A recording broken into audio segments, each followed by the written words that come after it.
Alors ce tour, ça va être le tour du Bonto. Est-ce que tu connais le Bonto? Non, je connais pas. Alors on a 3 gobelets, une balle et il faut suivre la balle. Là c'est un peu équivalent. On a 3 cartes, dont un joker, un deuxième joker et un as de pique. Je prends un exemple. Je prends deux cartes qui sont sur le dessus, j'ai mis en dessous. Qu'est-ce qu'on a en dessous? Le joker. C'était un exemple. Je recommence. Je prends...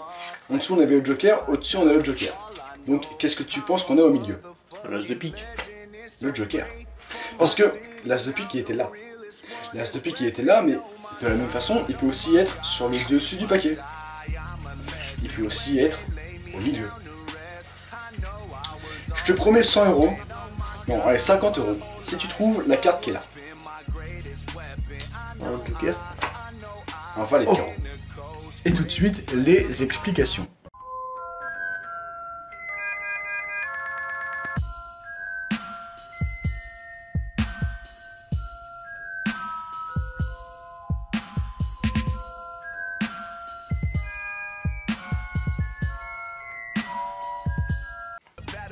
Alors tout d'abord, la préparation du tour. Moi je prends le joker pour la carte qui doit être double, tout simplement parce qu'il y en a deux dans un paquet.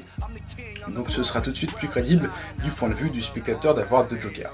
Ensuite les deux cartes, les deux autres, sont totalement opposées visuellement.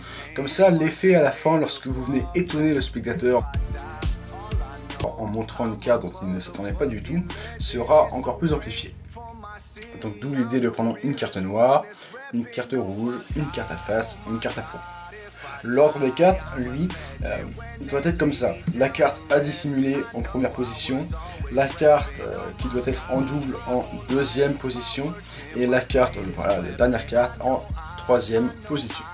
Maintenant, je vais vous montrer les deux manipulations à connaître pour ce tour. Tout d'abord, lorsque vous venez dire on a 3 cartes, lorsque vous venez rabattre les cartes pour mettre une position de la donne classique, vous faites un léger break. Comme ça, vous allez venir montrer les deux cartes, vous allez venir retourner les deux cartes d'un coup pour dissimuler le valet de carreau. Et là, vous dites voilà, dont un joker, un autre joker et un valet de pique. L'idée de à chaque fois de retourner les cartes de la même façon que ce soit une levée double, une levée simple, et ben ça sera pratique puisque le spectateur va s'y habituer à retourner la carte de cette façon, et du coup il ne doutera pas lorsque vous ferez une levée double. Le deuxième mouvement, lui, est assez simple aussi, un peu plus dur mais ça va aller. Vous venez décaler les deux premières cartes, et après vous venez remettre la carte de sorte à l'aligner avec la dernière. Et comme ça, donc voilà, la deuxième sera un peu plus décalée, elle, et vous venez chercher la dernière et la première position, vous venez les attraper, les tenir en même temps, de sorte à les retourner en même temps. Comme ça, ici on a la carte qui est en troisième position, et ici on a celle qui est en première. Et comme ça, vous êtes actuellement en levée double, hop, et là vous allez venir étonner le spectateur en montrant que la carte qu'il croyait là est en fait là. Donc maintenant que vous connaissez la préparation et les manipulations, je vais vous faire le tour en version commentée. Alors tout d'abord, vous allez rappeler ce qu'est le Bonto. Ensuite, vous dites, alors comme tu peux le voir ici, on a 3 cartes. Hop, le break. Dont un joker,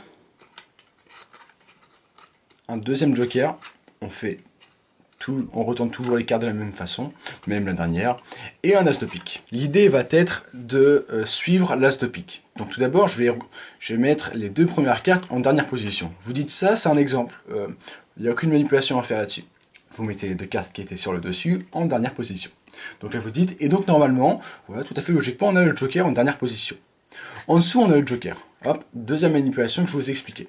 Mais au-dessus, on a aussi le joker.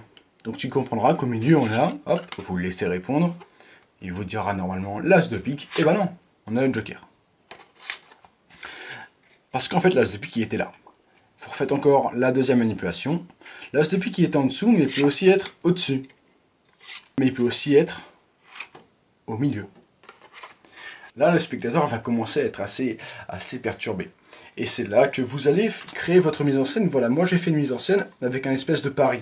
D'où l'idée de prendre des cartes en or. D'ailleurs, ne vous inquiétez pas, je ferai bientôt un review sur ces cartes. Donc moi j'ai promis 50 € s'il trouvait la carte qui était là. Donc vous trouvez la mise en scène que vous voulez, vous pouvez reprendre celle-là, c'est comme vous voulez. Et vous dites, là on a le joker, là on a l'as de pique, tu penses qu'on a quoi comme carte ici? Là il va vous dire sûrement le joker, et non, on avait le valet de carreau.